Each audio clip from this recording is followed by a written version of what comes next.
It is time to go live. Good evening, everybody. My name is Jim. This is More Sunshine, Please, the Tuesday night live stream. How are you? Thank you so much for being here.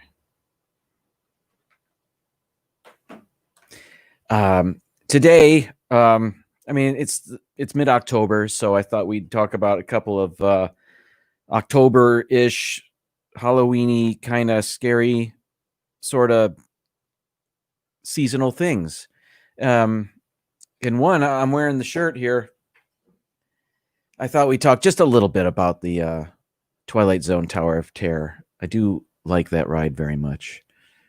So I thought I'd talk just a little bit about it. And Disney Parks, their YouTube channel, they released a video a few days ago.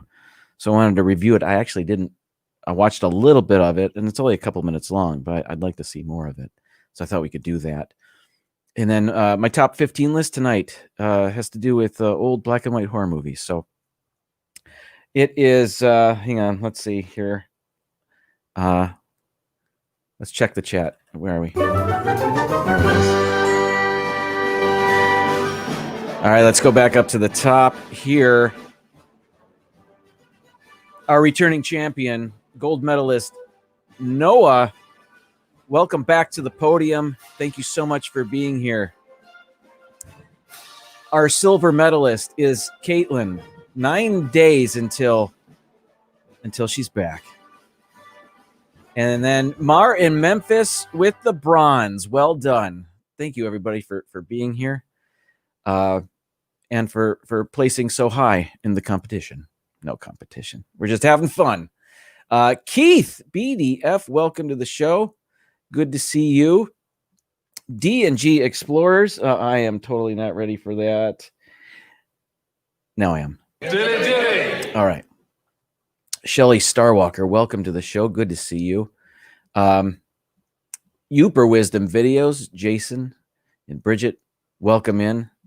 Good to see you. There's a lot going on today. Alex the Filmmaker, good to see you. I think Walt and Melissa, Mouse Talk at 8 o'clock. I think they're going to be streaming from the parks. I think Samantha Lowe is streaming from the parks earlier today. There's a lot going on, a lot to watch. Lori Jean Carlson, welcome in. Good to see you, and thank you so much for being here. And let's get right to it. I think I want to go to that Disney Parks video that I had mentioned.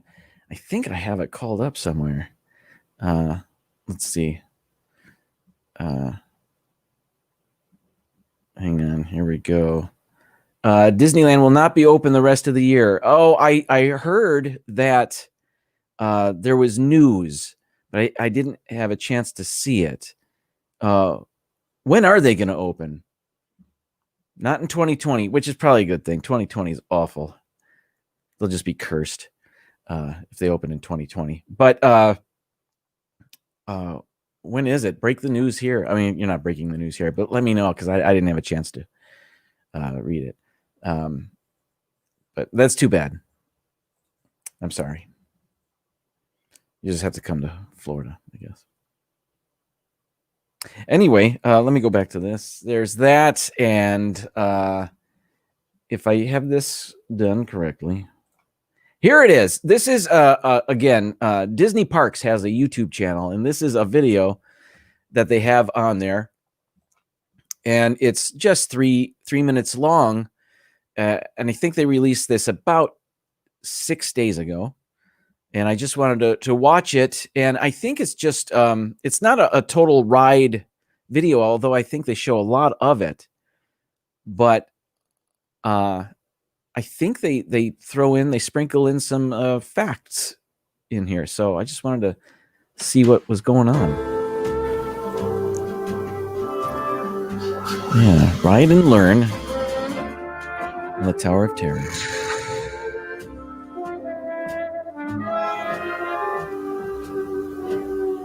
Yeah, I think they'll talk a bit about the queue and how there's stuff in the queue from the show, Twilight Zone.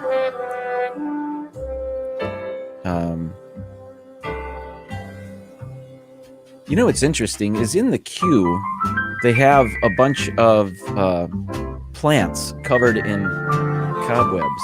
Oh, let's see. I'll pause there. Clearly plastic plants, and if this hotel is from the 1930s, I'm not so sure how authentic they are. I digress. Walt Disney Imagineers screened each of the 156 The Twilight Zone episodes at least twice in order to properly capture the setting and mood. But, okay. The lobby is filled with items from Hollywood auction houses. In fact, a set of leather chairs are 17th century Renaissance antiques. What? They must be roped off. Famous props and totems from the TV series can be found in the library. Very cool. I highlighted one of them on my top 15 list last week. It was a pair of broken glasses, not from the show. I think they were made to look like they were from the show, but the one where Burgess Meredith loves to read, and he's the last guy on Earth, and he's a real jerk, and then he breaks his glasses, so he found a library full of books. Anyway. To Serve Man is the name of episode 24 from season 3.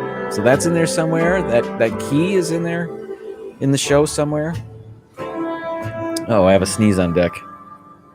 Disney nerd herders, welcome in. You were the passengers on a most uncommon element. Voice actor Mark Silverman provided the voice. He impersonated Rod Serling. The Twilight Zone. I might have to mute while I sneeze. So sorry. Look closely and you'll see a child star is holding Mickey plush. Oh. Let me go back. Oh, I missed it. I guess right there. Oh, I can't tell. I don't know if I've ever noticed that. There's the plastic plants again. This hotel's supposed to be abandoned since the 30s. I just want to say. I don't think they had plastic plants in the 30s. Anywho, many of the special effects are similar to those used in the Haunted Mansion. Where would this affect? This is a projection, right? In the lights? I don't know. One stormy night long ago, 5 people stepped through the door. I saw a video of a bunch of Disney Parks voice talent on stage. They were at D23. They had a panel. It was really cool to see the people that provide the voices that you hear all the time, including this guy. And this is the only voice that he provides in the parks, as far as I know. You are about to discover what lies beyond the 5th dimension, beyond the deepest, darkest corner of the imagination, in the Tower of Terror.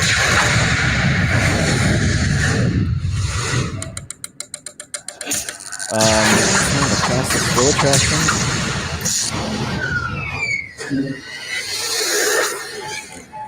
So it's not just dropping you, it's pulling you down. Well, and that's interesting. I did read that the tower is 199 feet high on purpose. If it were 200 feet high, Disney would have to put lights on top for aircraft. So, and they didn't want that. So they went as high as they could without having to put lights on the top of the tower. Anywho.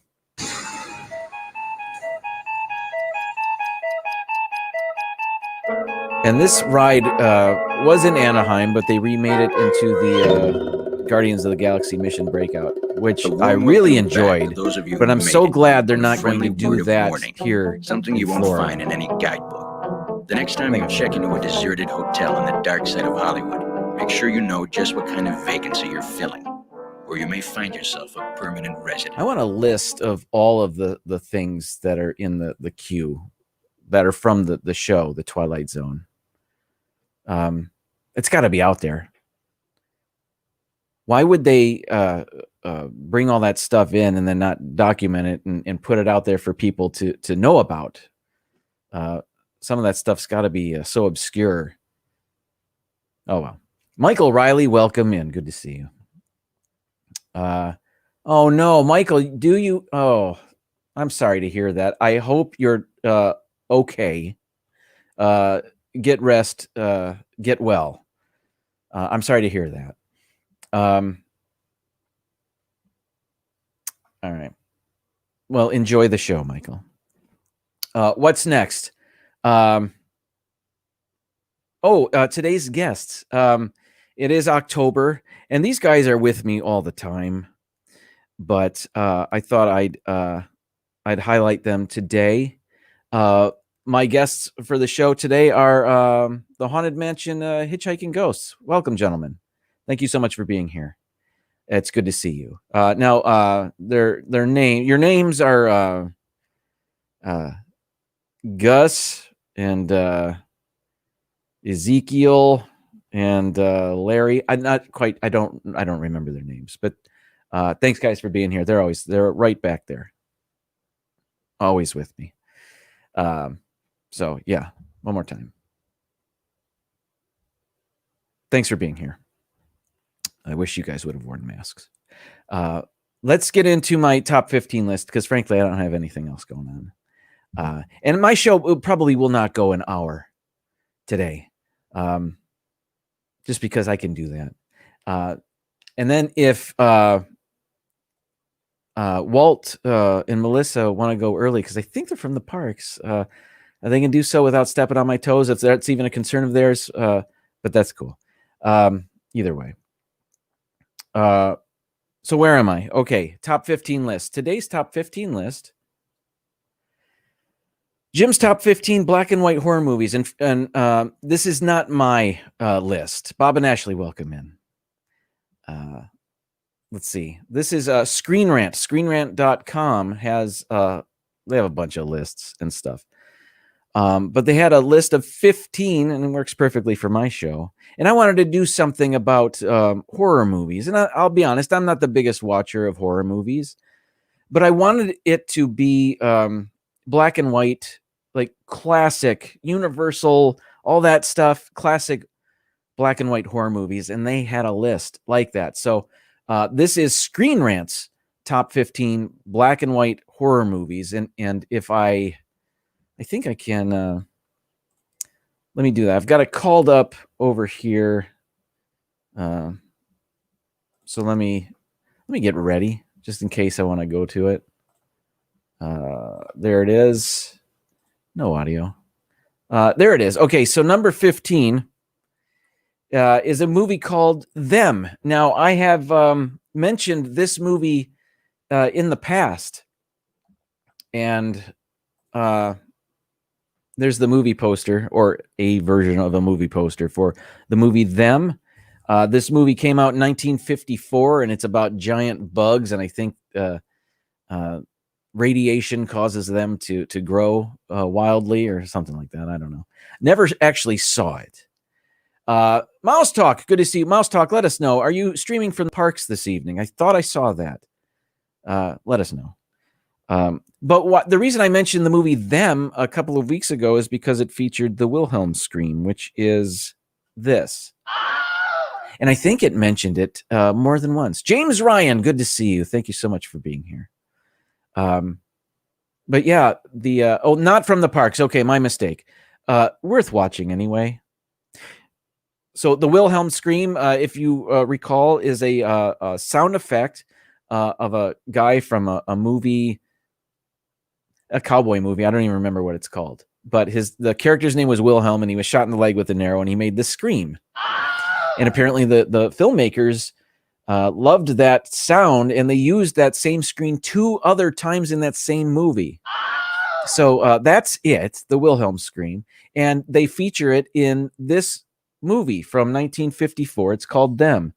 I have never seen that. Oh, you're streaming from the parks tomorrow. Good. So in 1954, I'll just read what Screen Rant said, because they've got a little bit about each of these movies. Oh, you know what? Maybe I'll call it up here on the screen so it's easier for me. I don't have to put on my glasses. Okay. James Whitmore was such a prolific and decorated star. It's hard to believe. Oh, by the way, I can go to that so you can get a closer look. It's hard to believe that he ever appeared in a movie about giant ants, but he totally did. Them is also the movie that got James Arness cast on Gunsmoke. How about that? I didn't know that. But that's not why it did so well at the box office. Them combined current societal woes like science run amok, distrust of the government, and disaster preparedness. Gramps Johnson, a local store owner, is killed under mysterious circumstances. While investigating, the police come upon a local drunk who had seen giant ants eating sugar from an overturned train. Watch for local cops to tell him that they totally believe him, then turn right around and tell everyone else that he's a raving loon. It's kind of upsetting, actually. When two small boys are taken by the ants, the cops get serious about finding a solution. Enter scientists to help. Also, keep an eye out for martial law to be declared in Los Angeles. Them holds up as being reasonably truthful and pretty darn scary. No, the giant ant puppets don't compare to modern special effects, but the institutional blundering in the face of insect-based disaster will leave you feeling uneasy. How about that? So that's what I just read was right from Screen Rant, a little bit about the movie. And I don't know all of these movies, so it's going to be helpful to read a bit about each of them. Matthew and Lauren Vlogs, good to see you from the West Coast. If I missed you, I do apologize. I'm so sorry. But thank you so much for being here, everybody. Let me continue on with my list. This is Screen Ramp's top 15 black and white horror movies. So the next one is Frankenstein. I was going to say the original Frankenstein, but I can't be certain it's the original Frankenstein movie. Maybe Screen Rant will tell me. Candy Mom, good to see you. And T. Marie Photography. Tina, thank you so much for being here. We're counting down top 15 black and white horror movies. So this one, Frankenstein with Boris Karloff. Screen Rant says, there have been so many film versions of Mary Shelley's novel, but we speak here of the 1931 movie by James Whale. This is the second film adaptation. Okay, so it's not the original. I knew it.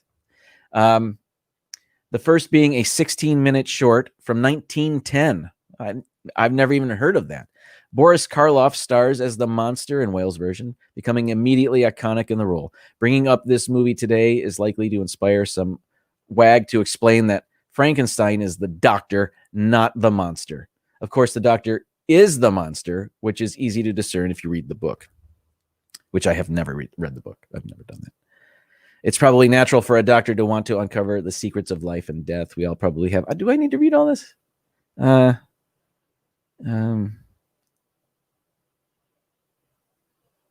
I ever seen this movie? Have any of you seen this movie? I don't recall ever seeing this. I must have. I must have seen this back in the day when we had a laser disc player, and there was a video store nearby that rented laser discs, and I thought that was just the coolest thing ever. I must have rented this to watch. It seems familiar. I'll say this. I have watched Young Frankenstein about 100 times, but Frankenstein, I'm not so sure. If I've seen it, it was once, and it was a long time ago, and I want to say I did, but take that for what it's worth. Yeah, but we all know the story. We know the images. We know Boris Karloff, and we know that to be what Frankenstein's monster looks like. So I remember as a kid having, or maybe it was my cousin, had a Frankenstein shirt with just the head, Boris Karloff's head on it. I think I had a Dracula one. It was yellow, and we may have gotten it from Sears. Don't remember exactly. But let's move on. Number 13 on the list of Screen Rant's top 15 black and white horror movies. Okay, so it's a tie for 13th place. I don't know if these are in any particular order. But Dracula, we know Boris Karloff as Dracula from 1931, right? Same year as Frankenstein. Frankenstein, yes. Yeah, Dracula was 1931, featured Bela Lugosi. But what you may not be as familiar with is the movie Nosferatu, which is, I believe, the very first vampire movie. Vampire. How did I say that? Vampire movie. And it's a German film, I think. I should read this. All right, hang on. Nosferatu is based directly and illegally on Stoker's novel. Bram Stoker wrote the novel Dracula. It's a moody epic that falls under the heading of German expressionism. That's right. That's right. And I may have seen this too. I'll show you the two. Perhaps you've seen this image before. Years ago, when MTV was first starting, there was a video for the Queen song Under Pressure. And there were clips from Nosferatu in it.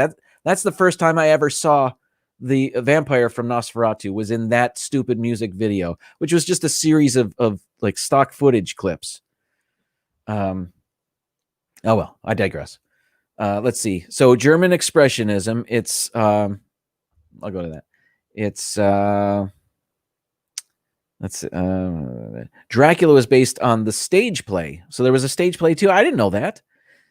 So it's more removed from the novel. So Nosferatu is more like the novel than Bela Lugosi's Dracula movie. Interesting. Still, it doesn't end well for either of these 30s era creatures of the night. Both of these vampire classics are spooky, suspenseful, and well worth a watch. Just the way that Nosferatu, which is a silent movie, by the way, the way that guy creeps around, and he just, I mean, look at, oh, maybe I'll go to, I'll show you the better image, the one I'm looking at of both of these guys. So if I go to this, there it is. So, yeah, that guy, that's a creepy looking dude, creepier than Bela Lugosi, who is supposed to be more, more charming. That was what was sinister about him, is he was seductive. But Nosferatu was just evil, was just scary looking. Yeah. All right. What's next? Number 12. Dr. Jekyll and Mr. Hyde. This is Lon Chaney. If you've heard that horror movie legendary name, Lon Chaney is Dr. Jekyll and Mr. Hyde. I read a little bit of this from Screen Rant, and it was very funny because I have never seen this movie. We know the story. It's, you know, Dr. Jekyll is Mr. Hyde. But the way that Screen Rant starts it out, let me show you the Screen Rant page there. So that's Dr. Jekyll in his laboratory. It says, if you only know this story from the Bugs Bunny cartoons, you might think that Dr. Jekyll and Mr. Hyde is about a guy who drinks a potion that turns him into a crazed, bug-eyed murderer for a few minutes. But there is far more to this story than that. And that's funny to me because that's what I thought the movie was. Or, and again, I've never seen it. I've never read it. But I think that maybe in his, and I don't know the story, I'm just guessing here, but in his quest to find a potion that does something, and he experiments on himself, so he takes these potions, and it drives him crazy, or something like that. I might be wrong. Mar has seen the Jekyll and Hyde stage show. That's cool. I haven't. Nosferatu has Wolverine fingernails. You're right. The 1931 movie was based on a novel by the same guy who wrote the kids' stories like Treasure Island, Robert Louis Stevenson. This black and white masterpiece we reference here is the 6th film adaptation of the book Dr. Jekyll and Mr. Hyde, and stars Frederick March. March won his first Oscar for the role. You'll sometimes hear people say that Spencer Tracy was better. I haven't seen that one either. I don't know if I've ever seen any adaptation of this story other than Bugs Bunny. No, that's not true. There was a parody of it in the movie. What was it called? Amazon Women on the Moon, which was a bunch of short comedy sketches in movie form. And Ed Begley Jr. played. Oh no, that's not this. That's The Invisible Man. Never mind. I'm getting him confused. And spoiler alert: Invisible Man is not on this list. Anyway, Ed Begley Jr. was he was experimenting on himself, and he was trying to turn himself invisible. But in the meantime, he went crazy, and he thought he was invisible, but he wasn't. And the premise of the sketch is he takes his clothes off because he thinks he's invisible, but he's not, and everybody can see him. But and the townsfolk are so used to him doing this that they don't even bat an eye. So that's the premise of that sketch. But that's The Invisible Man. That's not Dr. Jekyll. I got him confused. His experiments result in a serum that releases his baser impulses. So he develops a serum. Yeah, that's clear. Hyde's treatment of okay, I'm going to skip that. Despite being 85 years old, this film holds up incredibly well. It's really scary and makes excellent use of Bach's toccata and fugue. I hope I said that right. So isn't that the music from Phantom of the Opera?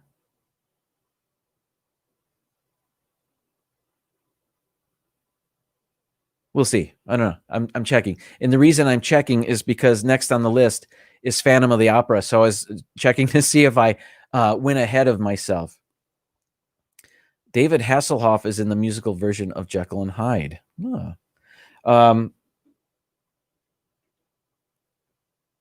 Sorry, I had to get this ready. Rob Fuzz, welcome in.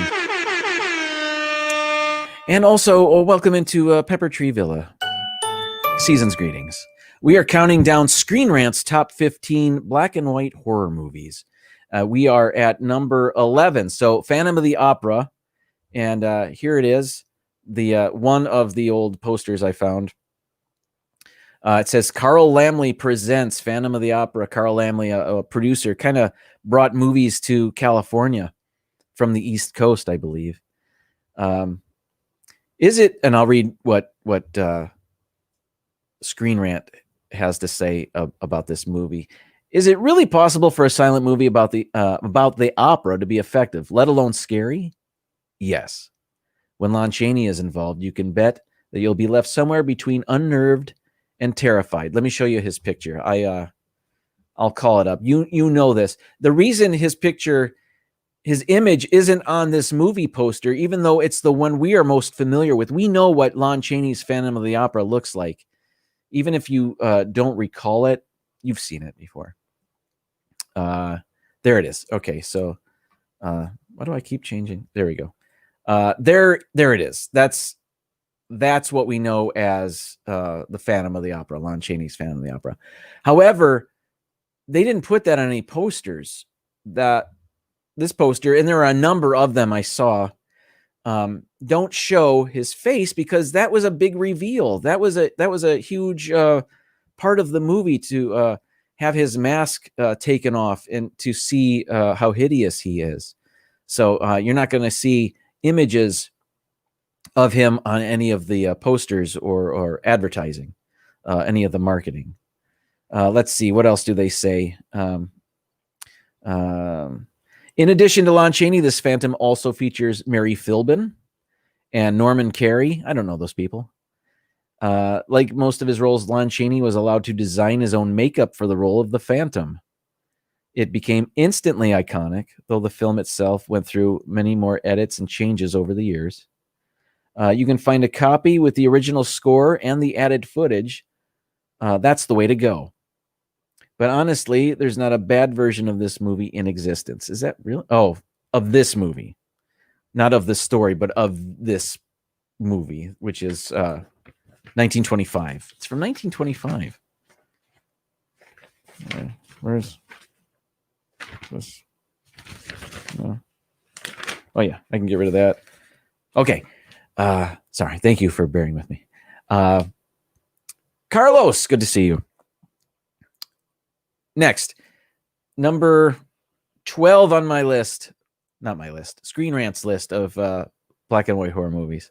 Number 10, here's one I've heard of, have not seen it, don't know much about it, but I read a little bit about it.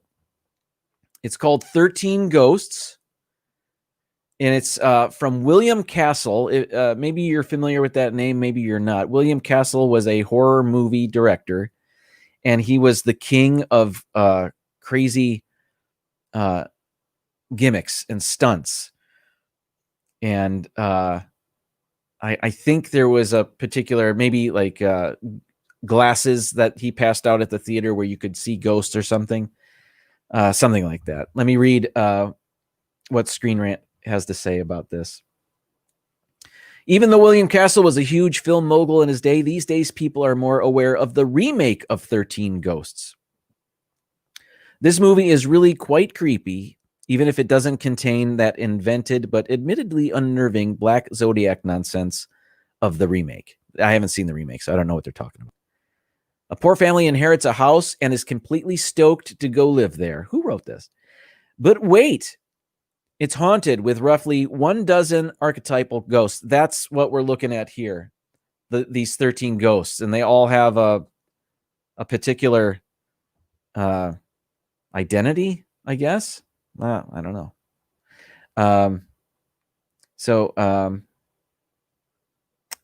There. But wait again, because there's tons of money buried in the house. You just need to get past the ghosts, which you can if you have the special ghost viewing goggles. So there's ghost viewing goggles going on, and that's a William Castle thing.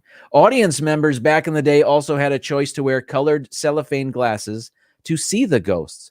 Castle was a genius marketer that way. In addition to being truly startling, unnerving, and frightening, 13 Ghosts also boasts a creepy appearance from Margaret Hamilton. You know Margaret Hamilton. Here she is, the Wicked Witch of one of the directions from The Wizard of Oz.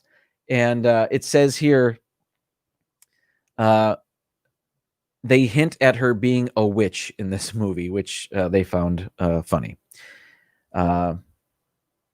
There's a teenage girl named Medea. Will the impoverished family find their great uncle's money, or will the ghosts get them first? As they say on the internets, the answer may surprise you. How about that? I have never seen this. Karaki, welcome in. No, I don't think they were 3D glasses. I think they were, well, maybe they were. I don't know. I wasn't there. It doesn't say that, though, here. I think the glasses may have, I don't know. Do you remember, they weren't 3D glasses, but they were, one lens was red and one was blue, and you had an image that was both red and blue, and it was kind of jumbled. But if you put on these glasses, it got rid of the blue or the red, and it revealed the image underneath. So maybe it was an illusion, an optical trick like that. I don't really know how it worked. I'd like to know. But 13 Ghosts, so that was from 1960. And then there was a remake. What did it say? Later. I don't know. So, all right. What was that? Number 10. Okay. All right. Okay. So that was William Castle. So the makers of this list. Wait. What's this? Shelley says in the movie, they have special glasses to see the ghosts, kind of like the glasses in They Live. Yes. Kinda, I guess. If only they worked that well. That would have been awesome. They Live has the greatest fist fight in the history of movies. Check it out. Next, number 9 on my list is another William Castle movie. And this one stars Vincent Price, and I have seen this one. I've seen this one multiple times. This is House on Haunted Hill, although the title card at the beginning says The House on Haunted Hill, but the posters and all of the promotional material says House on Haunted Hill. And I've seen this one a lot. I remember, I think my dad told me about this, but back when our family first got a VCR, I think we were interested in, my dad was interested in seeing a bunch of movies that he hadn't seen since he was a kid, this being one of them. So we rented this and watched it. It's a very short film. It really is. But Vincent Price is in it. It's black and white. It takes place in a haunted house. And by the way, let me cut to this. See that haunted house there in the poster? That is not the house in the movie. The house in the movie is actually an art museum in Los Angeles somewhere, and I forget which one it is. But it looks nothing like that. The one in the movie looks very modern. And Vincent Price rented it. It's not his house, but he rented it to host a party. Let me see what Screen Rant says.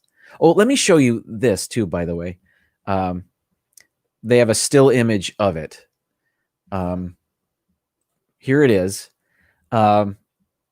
This is a surprisingly effective jump scare in this movie. It's ruined here. I've ruined it for you, but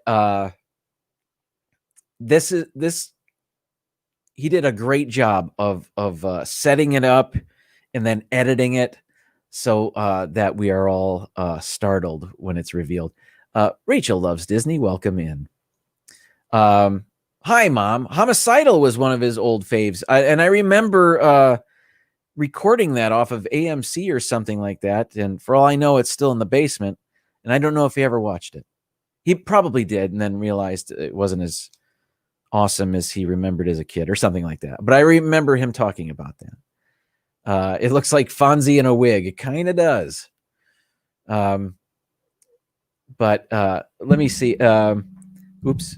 Sorry. In all honesty, says Screen Rant, this entire list of awesomely scary black and white horror movies could have been nothing but films involving Vincent Price. Yeah, he's just that good. The iconic House on Haunted Hill brings together a group of people who barely know each other, puts them in a purportedly haunted house, then hands each of them a 38, a pistol. What could possibly go wrong? Before long, we learn nasty details about the guests, their hosts, and the history of the house itself.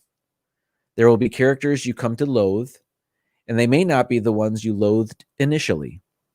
This movie also has tons of scares, liars, suspense, double crosses, and a climactic breaking of the fourth wall. Oh, that's right. I remember that. Yes. This is a classic for a reason. It's also a great example of an old black and white movie that holds up incredibly well. I don't know about that. There was a remake made of this film in 1999, and even a sequel to that remake. Both are horrible and should be avoided at all costs. So it's really pushing for you to see this original here, House on Haunted Hill. What say you guys? Nothing? Trying to get out of here, huh? Captain Akron, welcome in. Thank you so much for being here. D&G Explorers. I like the remake. Oh, well, how about that? You never know. Who knows who wrote this for Screen Rant? Some film school snob. I don't know. The name's probably on there somewhere. Let's move on. But I do get a kick out of this movie, and it is kind of it's a good haunted house movie for this time of year. It's pretty good. All right. Number 8 on Screen Rant's top 15 black and white horror movies list. The Cabinet of Dr. Caligari. This is from 1920. So, and I don't know much about this. I've heard of it. I I've taken some film classes, and when you take film classes, you hear about movies like The Cabinet of Dr. Caligari. And I believe this is another one, much like Nosferatu. This might be German expressionism. Let me show you the still they have for it. So this, and you can see it looks like a Beetlejuice set. It really does. And I wouldn't be surprised if Beetlejuice was influenced by this movie.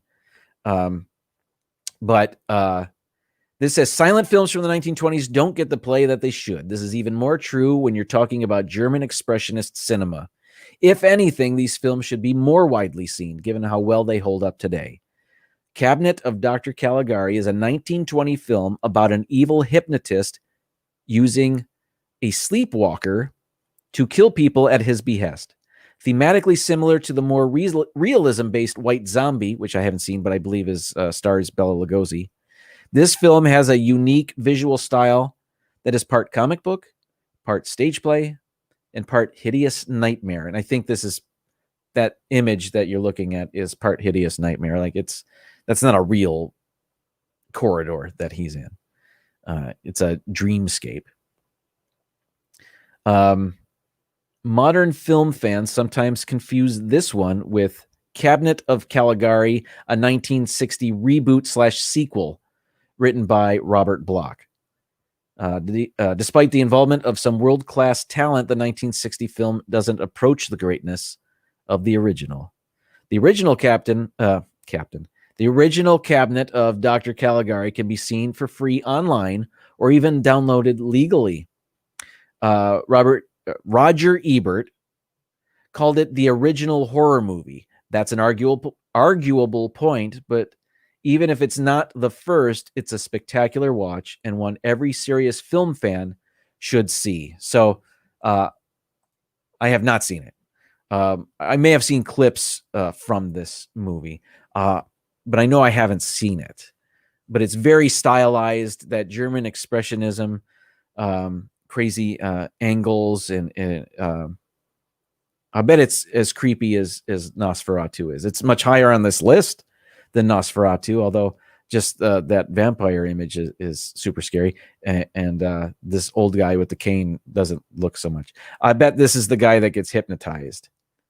It looks like that's the guy that goes out and murders people at the doctor's behest. I don't usually use the word behest, but hey, it's there. All right, where are we? Number 7 on the list of top 15 black and white horror movies. Well, here's another one. I don't know if I've even ever heard of this movie, but it's called The Innocence, starring Deborah Kerr. Deborah Carr?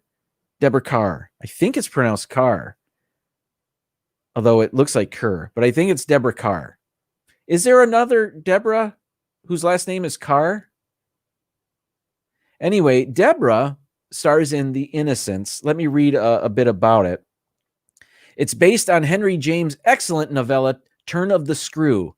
The 1961 film, The Innocence, is still terrifying today. Honest. Deborah Kerr is Miss Giddens, hired on to be the governess of 2 children with disinterested parents. The boy, Miles, is supposed to be away at school. The girl, Flora, seems moody and withdrawn until she sees her brother come home, having been expelled. Little Miles seems like a sweet child, if weirdly flirty beyond his years. I don't know what that's about. As time passes, let me show you, while I read that, I'll show you the image that, sorry, I've got so much going on here. Okay, here we go. So this is an image from The Innocence. So that's Flora with Deborah Kerr.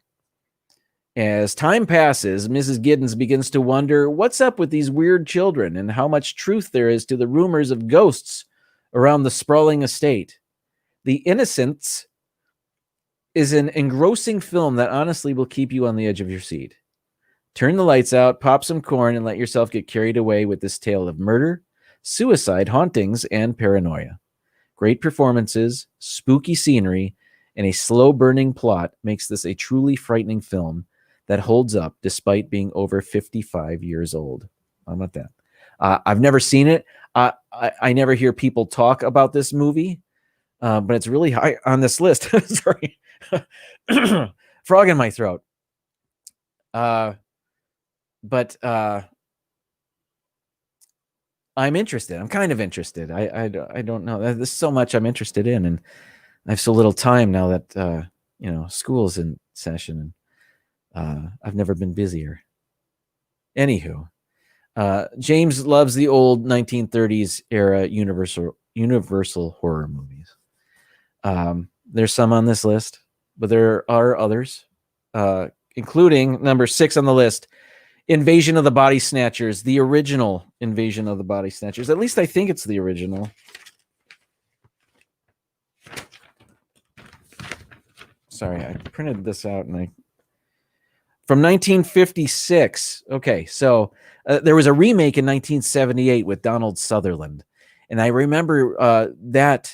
I remember seeing that on TV. Did anybody ever have on TV? It was a precursor to cable television.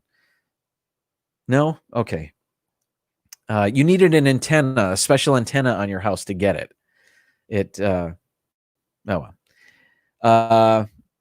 So this is, let me show you the picture. Invasion of the Body Snatchers. It says, the 50s were a booming time for sci-fi. Between the communist menace, the threat of nuclear war, and atomic fallout scares, there was a whole lot for the sci-fi genre to predict, lambaste, or satirize. While them and Godzilla movies dealt with some of the consequences of radioactive fallout, Invasion of the Body Snatchers was a commentary on McCarthyism. Were there communists lurking secretly in your town, your neighborhood, your own home? Probably not. But why let that stop you from becoming really super paranoid and suspecting everyone you know, your mom, your husband, even your kid's favorite teacher? This movie is the first adaptation of the novel The Body Snatchers by Jack Finney. It stars greats like Kevin McCarthy, who you may remember from the movie UHF, the Weird Al movie. No? I do. He was the heavy. He was the bad guy. Let me show you that. So that's Kevin McCarthy right there. And I think right there. Anyway. Dana Winter is in this. I don't know who that is. Carolyn Jones, who is in the Addams Family. In fairness, we'll mention that the 1978 remake of this movie, which stars Donald Sutherland, Leonard Nimoy, and Jeff Goldblum, and Veronica Cartwright, is also excellent. I don't remember it. I remember it being there. I remember the final shot of that movie of Donald Sutherland looking crazy, which was kind of creepy, which was a very 70s horror movie thing to do. The Carrie, for example, ended. That last shot was very scary. But the original is always best, and this one contains some truly impressive special effects for the time. How about that? Never seen it. But social commentary on top of horror. It is 7:50 already. I have 5 more. Number 5 on the list of Screen Rant's top black and white horror movies. This is Dementia XIII. I've heard of it. I have never seen it. But I read a little bit about it, and what I read was very interesting. It says, let's set the scene. Let me show you the poster. American International Pictures decides that they want to capitalize on Universal's success with Psycho. They hit up Roger Corman to do it, but he was working on something else. Corman called the sound man from an earlier film of his, one he knew was interested in making a feature. Corman had the sound man, some guy named Francis Ford Coppola, write a screenplay that had tons of murder and could be shot quickly and cheaply. So Francis Ford Coppola wrote this movie of Godfather, Apocalypse Now fame. You know Francis Ford Coppola. He made the movie Jack. Anyway, In 1963, Dementia XIII was released. Its budget was under $50,000 and gave studios exactly what they asked for, something gothic and psychological. It also gave them creative camera work, inventive plotting and pacing, and passionate performances by much of the cast. The cast will look awfully familiar to anyone who watches a lot of American International Pictures. Patrick McGee and William Campbell from Young Racers and Lana Anders from Pit and the Pendulum all make appearances. Despite being black and white and the fact that existing copies are a bit on the fuzzy side, Dementia XIII holds up well as a suspenseful, surprising, and very scary watch. I'm interested. Again, it's number 5 on their list, so somebody likes it, right? I don't know. I've never seen it. Welcome into the Orlando guy. Good to see you. FYI, Dementia XIII was a terrible movie. Not scary. Fodder for Mystery Science Theater 3000. Good to know. How about that? So this is all wrong then. I get it. Different strokes for different folks. I bet it's not great. And it's saying, we know that this list is flawed because it said House on Haunted Hill holds up. I know that it doesn't. I like it, but it doesn't hold up. It's silly. But what are you going to do? All right, number 4 on the list of Screen Rant's top 15 black and white horror movies.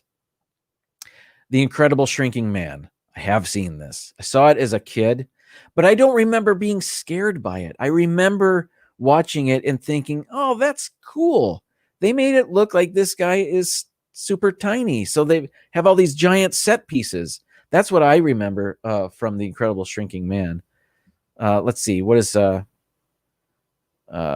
see here. Oh, yeah. Okay. So take a look at this. So here it is. There he is in the corner there. Giant spider, spools of thread. For the day, that was a pretty good effect. Even this still image looks pretty clean. I know it doesn't look that, we're so spoiled now, but I do remember seeing this movie. However, I don't remember how it ends. I think I do. What do they say about it on Screen Rant? It says, this very scary movie is a wonderful combination of the 50s era worry of science run amok and a terrifying story by the great Richard Matheson. Let me show you the poster here. I don't know. There's a lot going on there. And again, I was trying to find posters that had the same or nearly the same aspect ratio as my screen. So most movie posters are, in portrait instead of landscape. Anyway, The Incredible Shrinking Man details the story of Scott Carey, a handsome married man who seems to enjoy a regular, happy life. One day at the ocean, he gets sprayed by a weird mist no one can explain. A few months later, he realizes that he's shrinking. Multiple trips to many doctors yield nothing except him becoming a tabloid sensation. As he keeps shrinking, the special effects become more wild, and the dangers even around his own house become increasingly fear-inducing. While Scott's wife is out shopping, Scott, now less than 7 inches tall, is attacked and presumed killed by the family cat. His distraught widow moves out of the home they shared, leaving an increasingly tiny Scott to navigate the castle he was once king of. Scott and his wife are nice to people, so watching them suffer such horror is hard enough.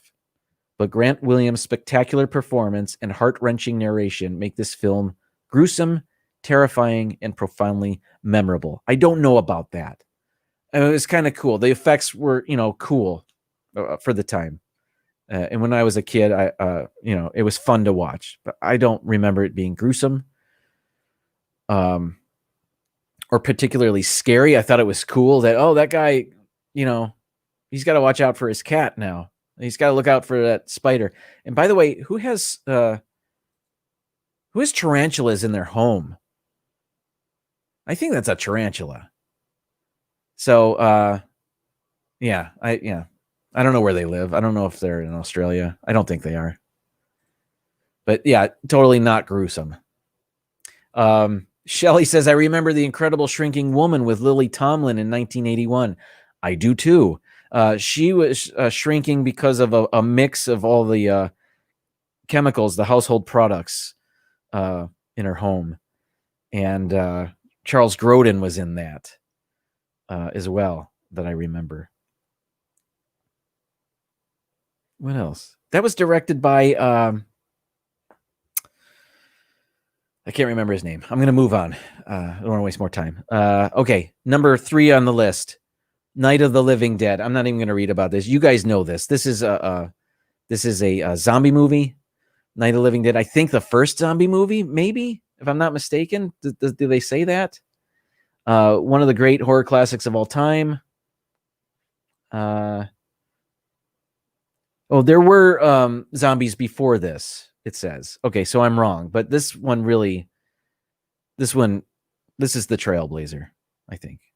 From 1968. All right, number 2 on the list, Night of the Hunter. This is directed by Charles Lawton, who is normally, you may know him as just an actor, but he did direct, and he directed this classic film. Again, if there are those of you out there that ever took a film class, they probably talked about Night of the Hunter sometime during that class. They did a lot of great things with lighting and cinematography, and you can probably look up, there's a video probably on YouTube about the composition of the camera composition in this movie. It's really well done. Let me show you also, this movie has inspired other movies like movie makers like Spike Lee. For example, here's Robert Mitchum, and you can see the words love on his knuckles there. And Spike Lee did the same thing in Do the Right Thing with Radio Raheem. Love and hate is the word on his other hand. So that's influential. Here's the poster. Oh, you can see it right there. It's the same picture. What am I doing? It says here, Robert Mitchum is easily one of the scariest names in classic cinema. I don't know about that. I'm going to stop reading these things. One of the scariest? Really? I don't know. I don't know about that. But let me just read what the movie is about. Let's see. A man robs a bank to feed his family and manages to hide the money before he's caught and taken away to jail. He tells only his son, Billy, where the money is hidden. The father is hanged for his crimes, and his former cellmate, looking for the money, connives to marry Willa, the dead robber's widow. So that's him posing as a preacher, I think. Yeah, I think I'm right about that. Billy knows that he's only after the cash. Powell has to become more and more evil in his attempts to get the money that rightfully belongs to those poor kids, or failing that, the bank. Let's see. With the exception of the little girl who plays Pearl, the cast of Night of the Hunter is incredible. I don't remember her. I've seen this movie. I've seen this, and it was very cool. It is easily one of the most artful horror pictures you will ever see. I don't know if it's horror though. It's more suspenseful, I think. I don't know if this is truly a horror movie. Oh well. It's number 2 on this list. What's number 1, you ask? You already know what number 1 is. Black and white horror movies. It's Psycho. And I don't even know if I need to speak much about Psycho. I don't know if there's anything you don't know. I mean, it's, again, I don't know if I want to read what Screen Rant has to say about it. I remember seeing Psycho 2 at the drive-in. Yeah.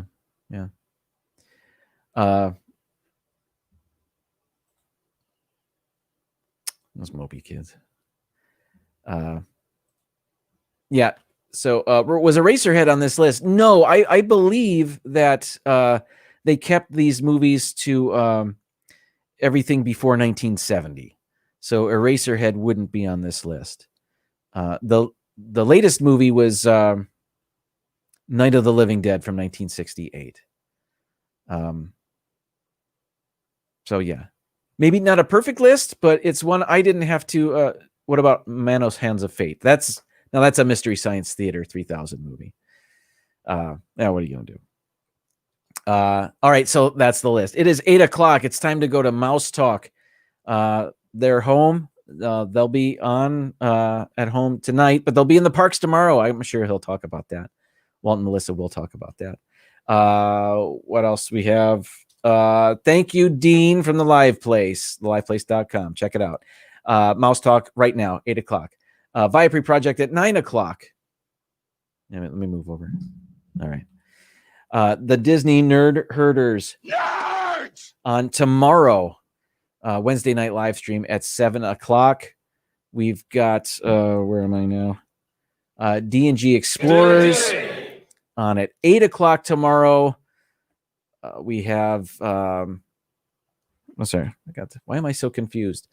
Rob Fuzz on Fridays, Bob and Ashley on Sundays, Pete McDivitt almost every day, Pepper Tree Villa. I don't want to. Mondays at 10 p.m. and they are releasing videos galore. There was one they released today about about beer. I think that's what the thumbnail looked like. I've yet to watch it, but I'm going to. What else? Oh, speaking of many of these people that I just spoke of, we have an edition of Five Foolish Mortals coming up. That's me, Ben from Pepper Tree Villa, Charlie from the Disney Nerd Herders, and Gregory and Derek from D&G Explorers. And we'll be on my channel on Halloween. And I think it'll be on around noon Eastern. I'm not sure exactly. But we're going to be carving pumpkins. We're going to be dressed in costume, maybe trivia. I don't know what's going on.